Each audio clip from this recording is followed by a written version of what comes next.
Tell us about your POFMA experience. What happened? So the First of all, why were you POFMA? So the first one was when I asked the serious. See how my mind works is. So when I was going through doing posts and all, I remember the times when we used to sit down in the coffee shop and talk about normal things. Hey, elections. Hey, what happened with this candidate and PAP. And so we always sit down, generally, and we'll sit down and talk about how the elections are done. And then we always talk about, because we didn't know, right? Why is there a serial number? And the serial number is counted, check with your IC, and they give you the card with the serial number. So my question was, people say that the serial number can be used to trace how your vote went. Is this true? That's it. Boom, POFMA. Because they said I put up it was purely a question, it was not a statement, right? So they take it as I'm insinuating something. Okay. And because the exact lines was, we grow up talking about why is there a serial number on the polling cards, and that you posted this on it's a video. Okay. So I got POFMA. So what happened when you went for the interview? So I got 3 POFMAs, 4 videos. The last video was actually, the last one was funny because they POFMA me for acute interest for HDB.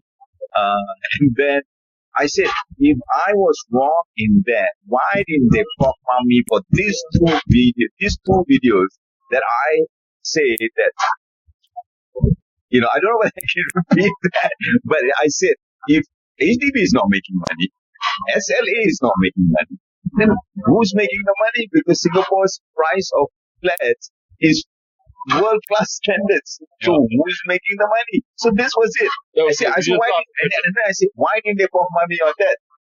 2 days later, they POFMA me on that. It was hilarious. And so you invited it. Yeah. I think I was throwing a challenge, and they say, okay, now you see who's the boss, right? So I did go to the POFMA office, and where is the POFMA office? POFMA office is in Pasir Panjang. Where is that? Maple Tree.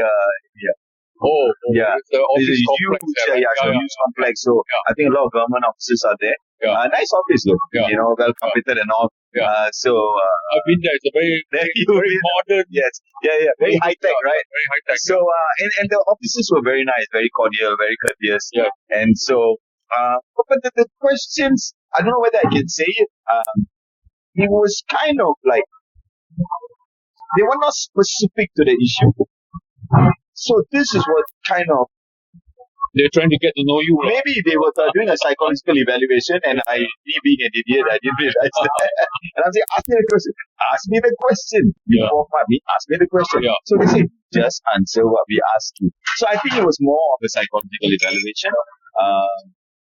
And I found it, because I'm a straight shooter. But did you have to make any corrections later? Oh, yeah. So the moment you get your POFMA, so I got POFMA for the POFMA corrections because I didn't know how to paste it up on time. Because first time, so you got to pay, first time, so you got to take out the portion that they sent. You have to educate us about what So the POFMA procedure. I'm not the Sifu, because the Sifu is in UK, Kenneth. He got 8 POFMA, so I'm just a baby 3 years old. But you got 4, right? You got 4. I got 3. Okay. So the 2 days. So you're more experienced than both of us. So the last one was a prata plaster, because 2 in 1 they POFMA me, so 3. So what happened was, when you get your POFMA, right, you are given about 6 to 8 hours. You have to post it up. Post up the correction notice. So you have your video. They do not ask you to remove the video. They say, we have no right to actually remove the video. But you have to put a correction notice and pin that notice. So that's the first thing anybody would see if they come into your Facebook or... Mine was TikTok, on my TikTok page. So it'll be pinned right at the top left-hand corner. So, so that's the first thing they see. What did it say? So just correction notice for this post that I posted up. And he was spreading falsehood.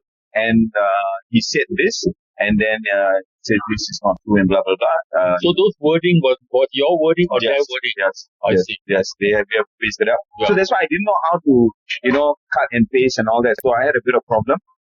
So they kind of took that into consideration and say, okay, that can be punishable because you didn't adhere on time. Yeah. And so that's how you do a POFMA correction notice. Yeah. So you have to post it up. If you don't post it up, that's showing defiance. And Or they use the word. no, they didn't say it, but I feel they can hold you to court and charge you for it for failing to adhere to the POFMA notice. And so you put up a correction notice, and it's got to be left there for close to several weeks. See, this is the part that nobody discussed. Maybe everybody is a bit egoistic and very gung-ho, and people got POFMA say, they have a different personality.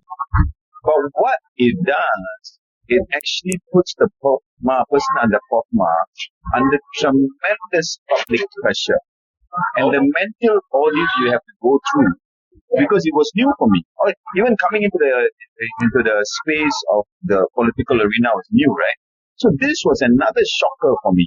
So when I posted up, it's open season for all those keyboard warriors. And then they will come in and they're very harsh on you. So the government wants you to post it up.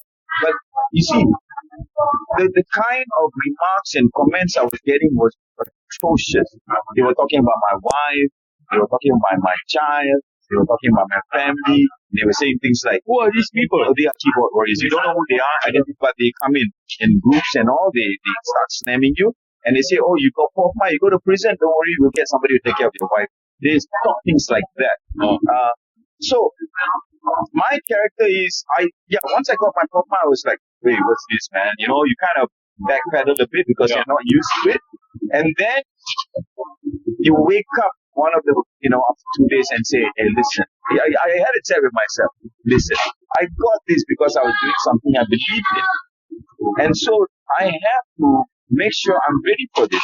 I mean, Nelson Mandela was in prison for 20 odd years. And I'm nothing compared to those people who spoke out, like J.B. Jeyaretnam or Chamsi Tong. And they had exactly what is a POFMA notice for me. And I compared myself after my divorce. I lost my children, my sons. I couldn't see them. And So when she remarried, I lost my. So don't you have visiting rights? Yeah, but it can be easily be manipulated. Okay.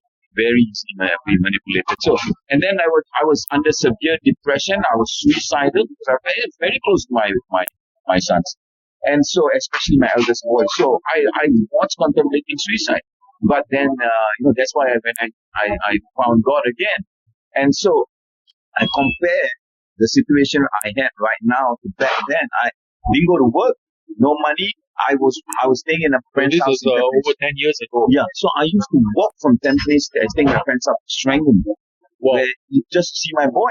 And they wouldn't let me see my boy. I would sit under the sun for 2 hours outside the house and walk back again.